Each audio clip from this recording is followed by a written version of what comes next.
I'm pleased to welcome Gary Baker. He's the CIO of Gale, part of Engage Learning. It's truly a pleasure to have you here. Well, thank you very much for inviting me. You have a much broader experience before you joined this company. You led Borders and many other companies. So let's spend a little bit of time understanding where you come from before you joined Engage. Sure. Probably the best way to understand it, at least in the near term, is I worked for AlixPartners, which was a turnaround firm.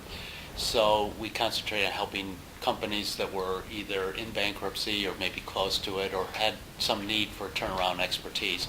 We would go in, take an interim management position, and help them transform back into a profitable company and moving forward.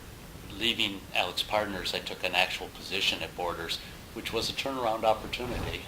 It still is, and hopefully it'll get out of trouble. We need to have companies in Michigan like Borders that are very, very good, viable companies. So that was an opportunity to help turn Borders around.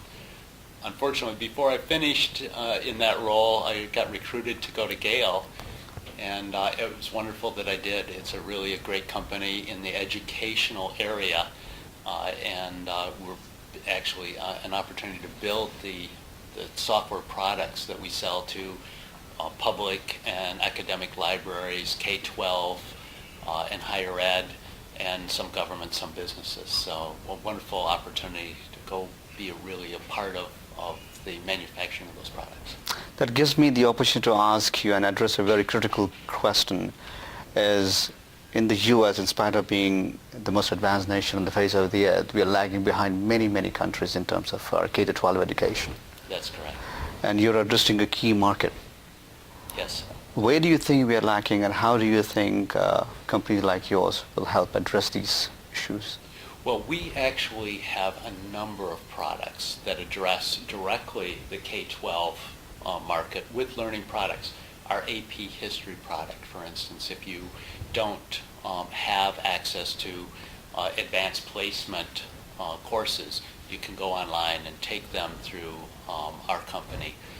Gale is part of Cengage Learning, which also has a number of, they're one of the big three textbook educational publishing companies. We're now, instead of paying $100+ to buy the whole textbook, we're now offering the opportunity to rent textbooks or to just buy a chapter or two that you may need, because as you know, many times a professor will only require you to read a couple chapters, but in order to get them in the past, you had to buy the whole book. So we're making that kind of resource reference material available at a little cheaper price, helping obviously our K-12 and our higher ed customers be able to access that information. Personally, as a CIO and as a father, do you think we are lacking the right content or the teaching methodology? Well, certainly we have access to the content that everybody else in the world has. Some of it is just a focus on education, some of it making it important. There's obviously many people in the country that find education very, very important and concentrate, but it's not universal. And how do we reach kind of the people that don't have the desire to make that a high priority in their lives? And some of it is just reaching out to the people in ways that will engage them. And I don't think we do that very well. And I think that what we're doing at Gale will help engage them a little bit more, because we're using technology, the same technology that might be on a Game Boy or a PS2, to help engage them to learn and want to learn kind of the new material. Is there direct access for consumers to approach your company or the website for the products? We sell to libraries and to the school systems themselves. So typically the end user will buy them from our traditional customers. They actually don't buy them. We sell to the traditional customers. The end user uses them because they are part of, a member of, a citizen of that particular community. And finally, this is a great initiative in Detroit on behalf of TIE, which is the largest organization for entrepreneurs in the world. How has your experience been throughout this day?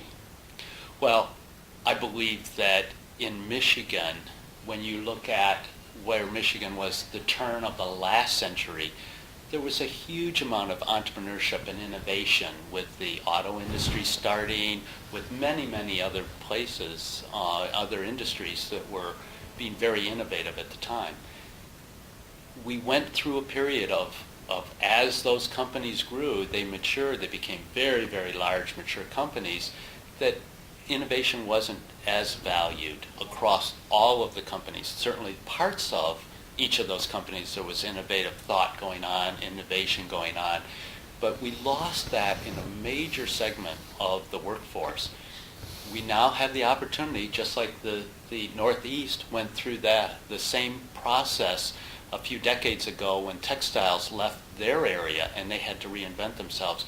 We have a great opportunity, an inordinate opportunity to reinvent ourselves, to gain back some of that innovative thought and excitement that I'm sure we can. It's just been buried for a few decades or so. All right. Thank you so much. Appreciate your time. Thank you. I appreciate you being here, and this is a great conference. Thank you. Thanks.